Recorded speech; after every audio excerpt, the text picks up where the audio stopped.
वकारबाग परिसरात दगडाने मारहाण करून रेकॉर्डवरील गुन्हेगाराचा निर्गुणपणे खून करण्यात आला। उदय मधुकर गवळी वय 25 राहणार रेणुकानगर झोपडपट्टी असे त्याचे नाव आहे। रविवारी रात्री ही घटना घडल्यानंतर अवघ्या 24 तासात शिवाजीनगर पोलिसांनी या प्रकरणी तिघांना अटक केली। अजय उर्फ नवनाथ बापू काशीद वय वर्ष 21, आदित्य दीपक रसाळ वय वर्ष 19 दोघे राहणार निमज गेमाळ व आदम उर्फ संब्या महमद मुजावर वय वर्ष 20 अशी त्यांची नावे आहेत।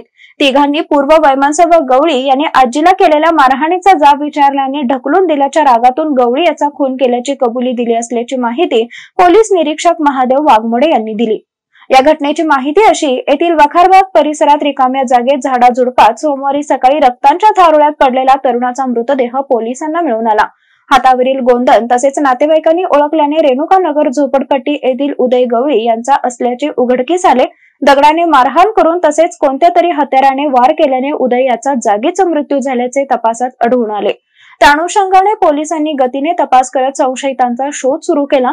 दुपारच्या सुमारास अजय काशीद, आदम मुजावर व आदित्य रसाळ या तिघा संशयितांना ताब्यात घेण्यात आले। त्यांच्याकडे केलेल्या चौकशीत तिघांनीही उदय याचा खून केल्याची कबुली दिली। संशयित तिघेही एका बारमधून बाहेर पडले। त्याचवेळी उदय दुसऱ्या बारमधून दारू पिऊन बाहेर पडताना दिसला। तिघांनी त्याला बोलावून वखारबाग परिसरातील एका रिकाम्या जागेत घेऊन गेले। उदय याने महिन्याभरापूर्वी त्याच्या आजीला फरशीने मारहाण केली होती। संशयितांनी तू तुझ्या आजीला का मारलेस अशी विचारणा केली। त्यावर उदय माने याने आजी माझी आहे, मी मारी नाही तर काहीही करीन, तो कोण विचारणारा असे म्हणत काशीद याला ढकलून दिले। त्यातच 1.5 वर्षापूर्वी काशीद व गवळी यांच्यात वाद झाला होता। त्या रागातून तिघांनी उदय गवळी यांच्यावर हल्ला करत दगडाने व हत्याराने मारहाण केली।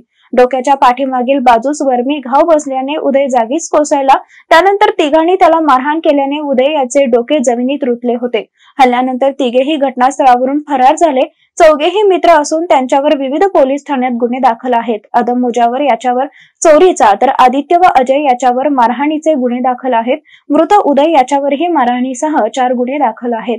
उदय याच्या पश्चात आई, आजी व भाऊ असा परिवार आहे। घटनास्थळी अप्पर पोलीस अधीक्षक जयश्री गायकवाड, पोलीस उपअधीक्षक बाबूराव महामुनी, गावभागचे पोलीस निरीक्षक राजू तहसीलदार आदींनी भेट देऊन पाहणी केली तर श्वान पथक जाग्यावरच घुटमळले।